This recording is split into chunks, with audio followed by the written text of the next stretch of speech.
This one, ma'am, in Motivate. Mike.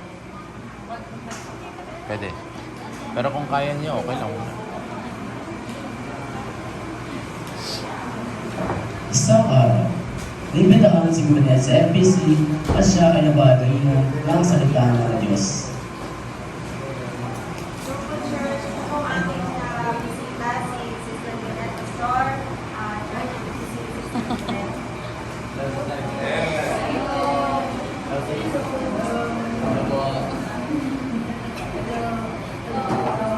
praying din po na mag-regular po siya attending at na-share na rin naman po ang about sa baptism center natin. Lord, feeling po, Lord, please, nakausapin mo siya ni Pastor para sa baptism.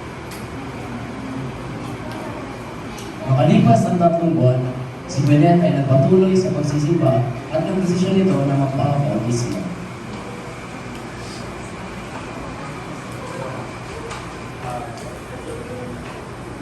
Magandang maling po George. Tayo dito sa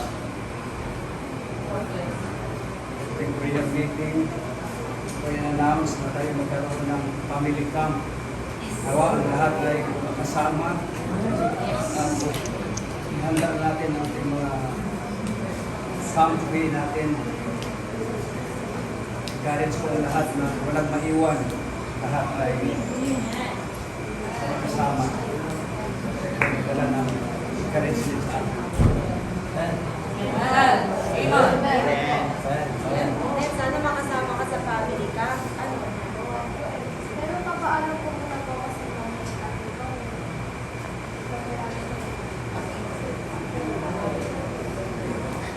Sister Ella, samahan natin si Sister Gwyneth sa pamilya niya.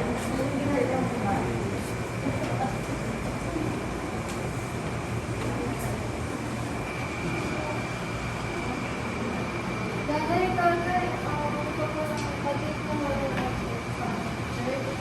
Sabihin mo rin, lakasan mo. Tatay, kung pwede po ba ako sumama sa event ko, pagdating ko sa church ko. Kami sa Mula nung makasama ka sa church, na-enjoy mo mag-attend doon regularly. Ngayon, camp na naman ang sinasabi mo na gusto kitang sumali doon kasi maganda naman yun. Kaso, to be honest, wala tayong budget. Tapos tayo sa budget. Magkano yung sinabi mo sa budget? 1K.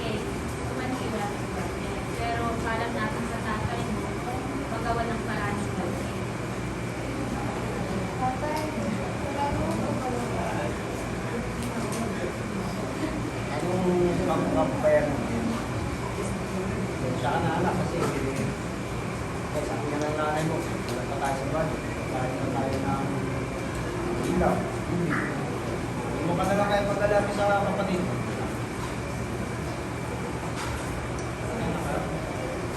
Kahit na siya ay nadismaya sa desisyon ng kanyang magulang, siya ay nagpatuloy at ginawa ng motibasyon na wala na pa maglingkod sa Panginoon.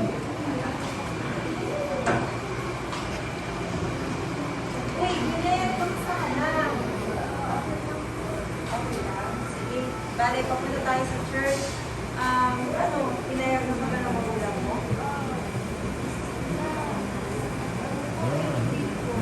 May marinig.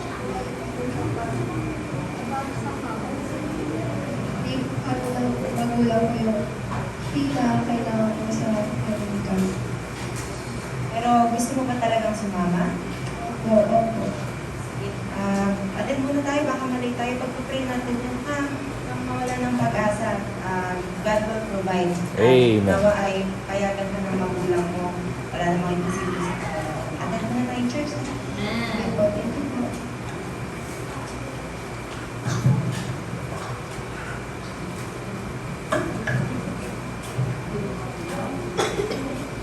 Church, welcome po sa lahat sa ating prayer meeting. Ano man mga prayer request ninyo ay sasabihin na ninyo ngayon.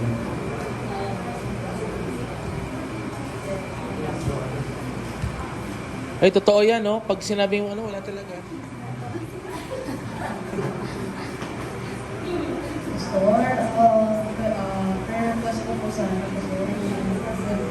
po, Pastor, kasi ano po sa mga naramdam ko kasi dahil sa weather po, Pastor. Anak po, Pastor. Okay, gracias. Sino pang may prayer request? First meeting. Brother Joshua. Ipanalangin niyo po ako sa kanyang pag-aaral. Sa kanyang nararamdaman ng nararamdaman. Okay na rin kaya. Sino pang may prayer request?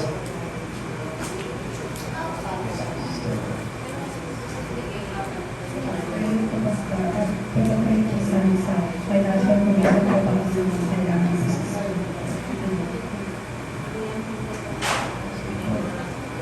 Meron pa bang prayer request?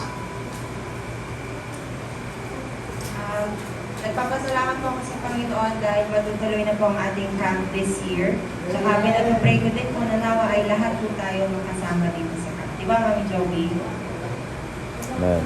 Then po, Pastor, may prayer request din po ako. Prayer request ko po na financial provision po dun sa family camp po natin, yung kabayan.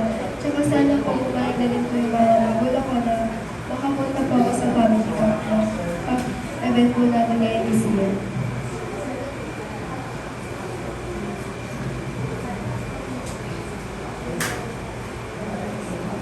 Sige po, mga prayer request ninyo. Prayer request na isang kapatiran na wali.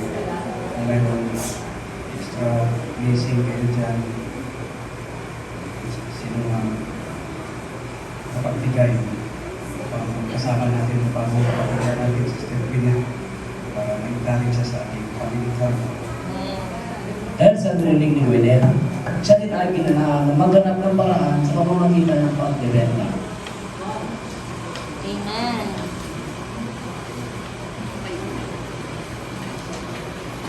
Hello, gusto ko po gusto ibon, pwede pag-design sa hair.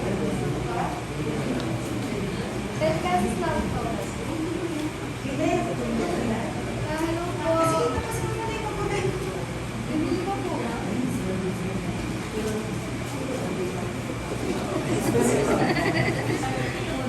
Ano yung kape? Kape ba yun? Wow, nakakatuwa ka naman. Nagbebenta ka para ba yan sa camp? Opo, parang pandagdag po sa pagpapalit sa batang job. Oo, na-inspire naman ako sa'yo, tsaka na-encourage.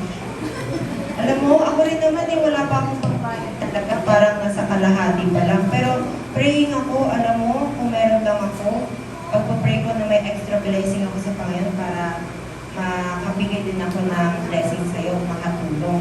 Magkano na ba yung naiipon mo, if I may ask?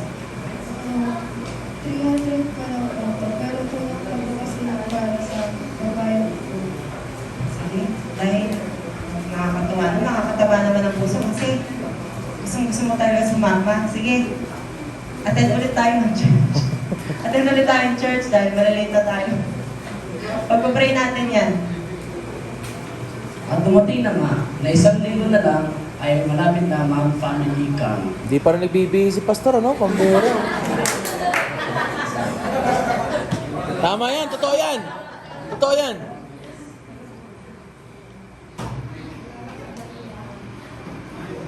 Okay, Church, welcome ulit sa ating prayer meeting. 1 week na lang sa parating nating family camp. Nawa, lahat na makasama. Hindi mayroong isang tayong kapatiran na gusto talagang sumabang kukulang ang kanyang budget. Kung sino mayroong extra blessing dyan sa mag-pay sa kapag kasama talaga natin isang kapatiran na gusto sumama sa camp. Sino gustong mag-pay?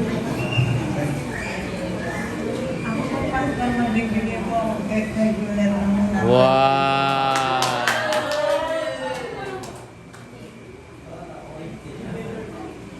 Bigay ko pag lang po ako ng 50 cents. So ito po, magbibigay ko ako ng 200 pesos. Ako ay 300.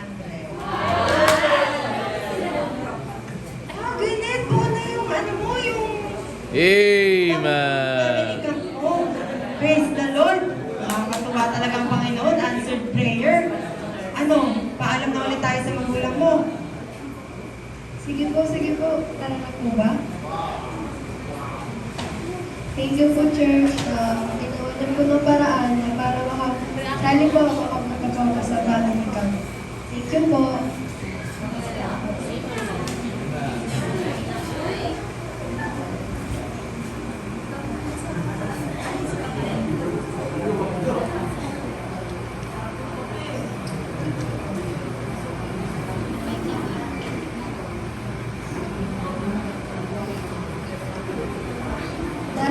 Tatay, nandito po yung mga ka-churchmate ko. So, sila po si Sister Ella, si Stella. Salamat at kayo ang nakakasama pala ng aking anak kasi lagi siyang lumalabas every Sunday at saka Wednesday. Ako ay nagagalak at nakilala ko kayo. Di maayos naman pala mga laging kasama ni Ginette. Kaya kami din ay natutuwa at gusto namin sumama din sa Church Islamic Sunday. Kasama Wow. ko si Wilson. Wow. Anak, magkano nga ulit yung itong pahirap? Joke lang. Ay, kakaganda naman ng mga ka-churchmate ko. Kakaganda naman ng mga so. Sige anak, mag-ingat kayo ha. Thank you po. Nakituwa ni Binet na nakasama siya sa camp at madami siyang natutunan. Sa kanyang pag-uwi, ikinuwento niya sa kanyang mga magulang ang kanyang karanasan at natutunan. At nakindaan na ito upang maimbitahan niya sila sa simbahan. Wow. Amen. Amen.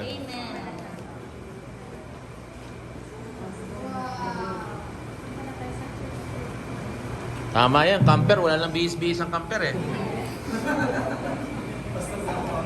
Oo. Tapos na yung camp, oh. Yan pa rin suot yung pastor, oh. O bigay? O bigay ni? Thessalonians 5:11. Wherefore comfort yourselves together and edify one another, even as also you do. Amen. Praise the Lord. Makakadaan tayo ng mga pagsubok. Ngayon pa man, tayo ay magpalakas sa Panginoon para tayo ay maging inspirasyon, encouragement at motivation sa ating Amen. mga tao. Blessing. What a blessing. Amen. Good. Very good.